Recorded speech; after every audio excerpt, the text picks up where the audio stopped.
Bab 3.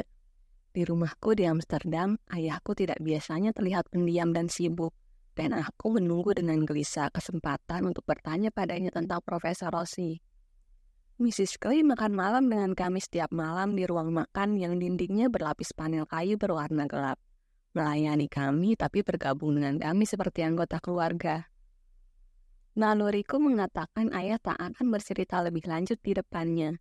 Kalau ku cari ayahku di ruang perpustakaan, dia cepat-cepat bertanya bagaimana hariku, atau ingin memeriksa pekerjaan rumahku. Diam-diam ku periksa rak-rak perpustakaan ayahku tidak lama setelah kami kembali dari Emona. Tapi buku dan surat-surat itu sudah tidak ada lagi di tempat semula. Aku tidak tahu di mana ia menyimpannya. Kalau malamnya Miss Kelly libur, ayah mengajakku nonton film atau minum kopi sambil makan kue di tempat minum kopi yang ribut di seberang kanal. Aku mungkin bisa berpikir ia menghindariku, tapi kadang-kadang waktu aku duduk di dekatnya, membaca, mencari saat yang tepat untuk mengajukan pertanyaan, tiba-tiba ia mengulurkan tangan untuk mengusap rambutku dengan kesedihan yang abstrak di wajahnya. Dan pada saat-saat seperti itu, justru aku yang tidak sanggup mengangkat topik tersebut. Ketika ayahku melakukan perjalanan ke selatan lagi, ia membawaku bersamanya. Ia hanya akan menghadiri satu pertemuan, dan itu pun tidak resmi, tidak seimbang dengan perjalanan sejauh itu. Tapi ia ingin aku melihat pemandangannya, katanya. Kali ini kami naik kereta api jauh melewati Emona, lalu pindah naik bus ke tempat tujuan kami. Ayahku lebih suka sedapat mungkin naik transportasi lokal. Sekarang, setiap kali melakukan perjalanan, aku sering teringat padanya dan memilih naik kereta api bawah tanah daripada taksi. Akan kau lihat bahwa Ragusa bukan tempat untuk mobil, katanya, sementara kami berpegangan kuat-kuat ke palang besi di belakang kursi pengemudi bus. Selalu pilih tempat di depan dan kemungkinan mual akan jauh berkurang. Ku pegang erat-erat palang besi itu sampai buku-buku jariku memutih. Kami seakan melayang di antara tebing-tebing batu berwarna kelabu pucat yang merupakan pegunungan di daerah yang baru pertama kali kulihat ini. Ya Tuhan, kata ayahku setelah lompatan mengerikan di tikungan tajam. Penumpang-penumpang lain terlihat santai. Di seberang tempat duduk kami, perempuan tua bergaun hitam duduk merajut. Wajahnya terbingkai tepian kerudungnya yang melambai-lambai seiring lonjakan bus. Perhatikan baik-baik, kata ayahku. Kau akan melihat salah satu pemandangan paling mengagumkan di pantai ini. Aku menatap dengan tekun keluar jendela, menyesali kenapa ia menganggap perlu memberikan begitu banyak instruksi padaku, tapi sambil menyerap semua yang bisa kulihat dari pegunungan batu dan desa-desa batu yang menghiasinya di sana-sini. Sebelum matahari terbenam, ketekunanku memandang keluar mendapat ganjaran. Kulihat seorang wanita berdiri di tepi jalan. Mungkin menunggu bus yang ke arah sebaliknya. Tubuhnya tinggi, memakai gaun panjang dan rompi ketat. Kepalanya memakai tutup kepala indah mirip kupu-kupu. Dia sendirian di antara batu-batu karang, disentuh cahaya matahari yang hampir terbenam. Sebuah keranjang terletak di tanah di sampingnya. Aku bisa saja mengira dia sesosok patung, tapi dia menggerakkan kepalanya yang indah mengikuti gerakan bus ketika kami melewatinya. Wajahnya oval pucat, terlampau jauh sehingga aku tak bisa melihat ekspresinya. Ketika kulukiskan dia pada ayahku, kata ayah, dia pasti memakai pakaian tradisional Dalmatia. Tutup kepala besar dengan sayap di kedua sisinya. Aku pernah melihat foto seperti itu. Kau boleh mengatakan dia semacam hantu. Mungkin dia tinggal di desa yang sangat kecil. Rasanya sebagian besar anak muda di sini memakai jeans sekarang. Ku teruskan memandang keluar jendela.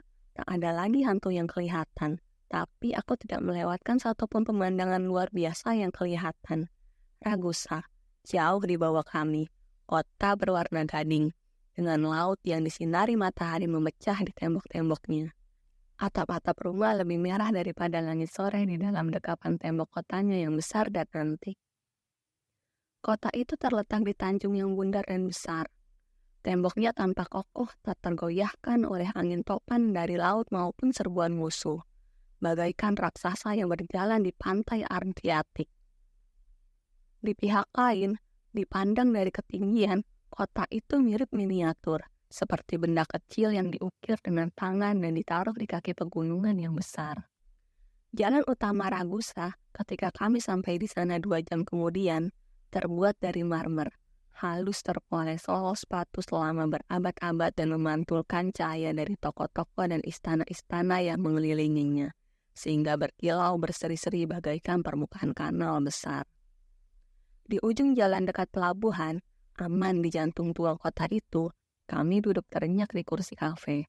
Kutolehkan wajahku menghadap ke arah datangnya angin yang berbau pecahan ombak dan terasa aneh bagiku di musim ini, jeruk yang masak.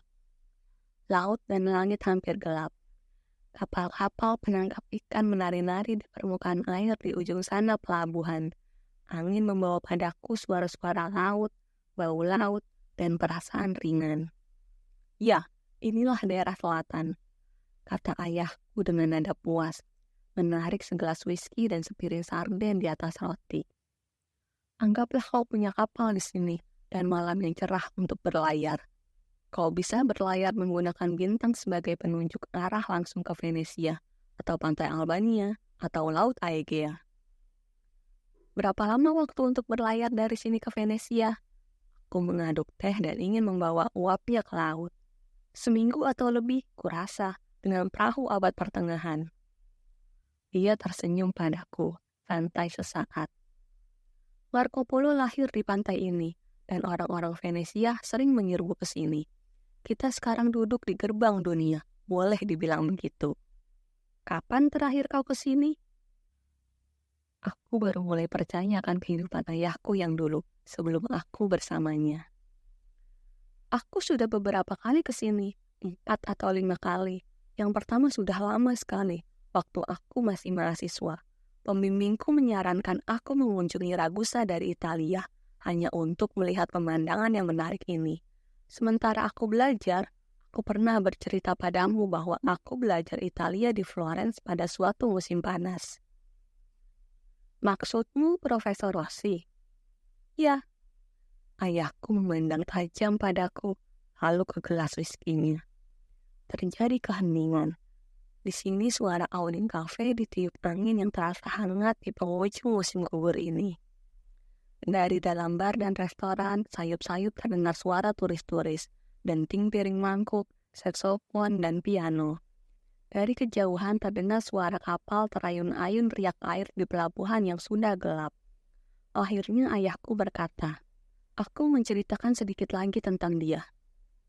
Ia masih belum memandangku, tapi kupikir suaranya agak serak. Aku akan senang sekali, kataku dalam hati. Ia mengisap whisky-nya. Kau memang keras kepala kalau soal cerita ya? Kau yang keras kepala, aku ingin menjawab, tapi kutahan lidahku. Aku lebih ingin mendengar cerita daripada bertengkar. Ayahku menghela napas.